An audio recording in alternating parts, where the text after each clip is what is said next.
A lot of people feel the need to get hundreds of different credit cards to meet certain needs, or they don't even pay attention to the benefits of these credit cards. I have so many friends that have a credit card that would max out a certain benefit, but they don't use it because they don't know what benefits they have. That's why in today's video, I'm going to be showing you guys the top 5 credit cards that I personally use to max out my benefits and rewards. Now, keep in mind, I only recommend getting these credit cards if you've read all the benefits because they do change and you have to make sure it's suited well for you. And on top of that, do not spend where you don't have. I only use these credit cards to just max out what I'm already buying. And, I'm not going to buy something that I can't afford. So if I don't have money in my bank account to afford it, I don't use it unless I absolutely I need to, I'm desperate. Like this credit card is a last resort, but I just use the credit cards for everything. And then at the end of the month, I just pay the bill or have auto pay on so I don't forget. You have to make sure right when you get a credit card, always turn on auto pay so you don't miss a single payment. Also, guys, I'll leave referral links in the description down below. If you want to support me, you can sign up using that referral link. You'll also probably get some bonuses from that link. You can see each company has their own benefits. So I'll leave a link in the description if you want to check it out and use my referral link. It can help me out and it will help you out. So without any further ado, let's get straight into this video on the top 5 credit cards I personally use. If you want, make sure to smash that like button and hit that red subscribe button, and then go ahead and comment down below your favorite credit card.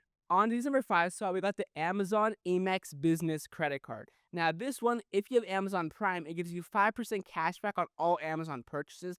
It's up to, I think, $120,000 a year. Currently has a $125 sign-on bonus, and right now Chase has a very similar card. I don't think they have a cap on the 5% cash back, and they have a $150 bonus. And the only benefit to the Amazon Amex business, I don't think the Chase qualifies for, is that you can use it on AWS. I was planning on switching my hosting from GCR to AWS, but I'm gonna stay on Google Cloud One. That's for my business, but that's one of the benefits I like about the Amazon Amex business. I think the Chase one might qualify now. I haven't looked too much into it, so if you're gonna look into this, verify all the information because these can always change. On his number 4 spot, we got the Inc. Business Cash. Now, this is a very simple business card I got. You get 5% back on the first $25,000 on office supply stores, internet, cable, and phone. So I simply just use this for my business. I just use this for my bills that I need to pay, and I get 5% cash back. So who doesn't want that? It's just extra cash. There's no annual fee, and it's a good backup credit card too. I have a high limit on it. So if I am in a desperate situation and I need money, I have the credit card to use it for. Obviously, you never want to do that, but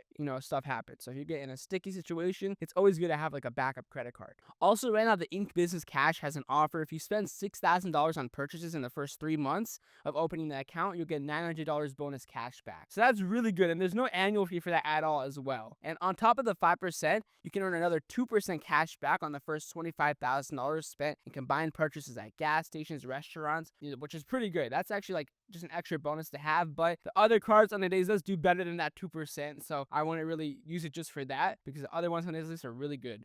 Another one I really like on the 3rd spot is the Amex Blue Cash Preferred. This gives you 6% cash back on US supermarkets up to $6,000 a year. So it's only for certain supermarkets, but this is really good for grocery shopping. Honestly, I'm going to buy groceries anyway, so this is going to help me as well.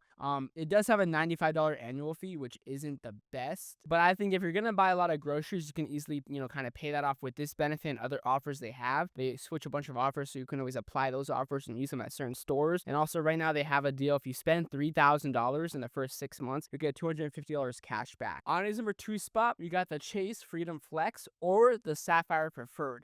Now, these are both really good. I would recommend starting out with the Freedom Flex. If you're young, you don't travel that much, that's what I started out with. That was actually my first credit card. The Freedom Flex is simple. It comes with 3% on drugstore and 3% on dining, and you get some extra benefits as well, offers too, which I really like.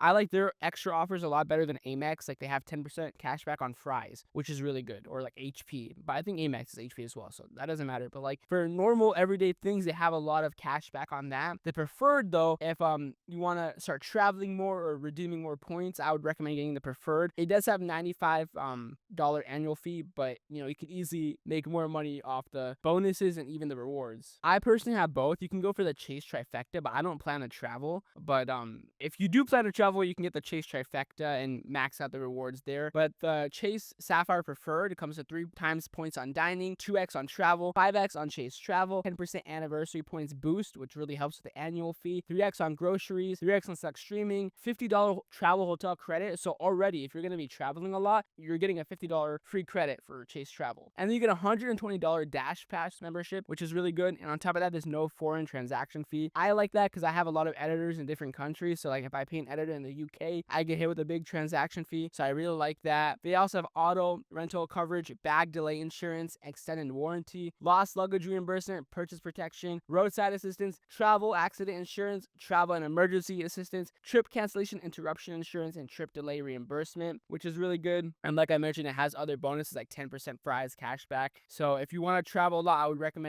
getting that. It's pretty good. Currently for the Sapphire Reserved, if you spend $6,000 on purchases in the first 3 months, you'll get 125,000 points, which is about, $1,250 cash back. But if you transfer it to the rewards portal, you can extend it for more if you want to buy like plane tickets, hotels, cruises. It can go up to like $1,500. So that's why it's really important to get the Sapphire Preferred or Reserved. With the Reserved, it'll be like $1,800. If you want to travel a lot, and even using the other one, the Chase Freedom Flex, you can transfer the points to the Sapphire Reserve and then transfer it to the travel portal. With the Freedom Flex right now, they have a bonus going on. If you spend $500 in purchases in the first 3 months, you get $200 cash back or $200 bonus, which it helps. It's free money. And on number one side, we got the Amex Business Cash. Now, I use this as like an extra credit card. If I have to buy something and none of my other credit cards qualify for it, I'll use this. It just has 2x on everything up to $50,000. So it definitely helps. It's a good extra credit card. If you can get a high limit on this, it would definitely help you a lot. And we got a bonus card. This isn't a credit card at all. This is like a debit card I really like to use.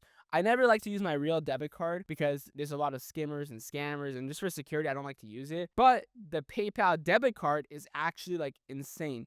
Every month you get to choose a different category, whatever you want to choose. You can choose the same one, but you can choose a category and get 5% cash back on it. So you can choose from apparel, fuel, groceries, restaurants, or rideshare. So I already have the credit card, the Amex Preferred for the groceries, so I don't really care about that. Gas, I don't really do too much gas. Apparel, I can just go on Amazon really if I want to. I mean, I don't buy clothes that much. Rideshare, the Chase ones give great, Lyft benefits. But for restaurants, I love to go out to eat, I can get 5% cash back on restaurants. Not only that, because it's a debit card, it helps me manage my budget more. So I can just deposit like, let's say $100 a month and be like, that's it. That's all my budget is for eating out this month. And boom, I'll get 5% cash back. Like, it's insane. But that is it for today's video on the top 5 credit cards to max out rewards. These are what I personally use. It depends on your personal lifestyle. If you like to travel, if you're more to business, if you're just a broke college student like me and you don't like to travel that much, these are like my personal favorite. So let me know in the comment section down below which one on today's list is your favorite. Let me know what credit cards you have now. What is your credit card lineup that you have? And with that being said, I hope you guys enjoyed this video and it did help you guys out. If you did enjoy this video, make sure to smash that like button, hit that red subscribe button, and peace out.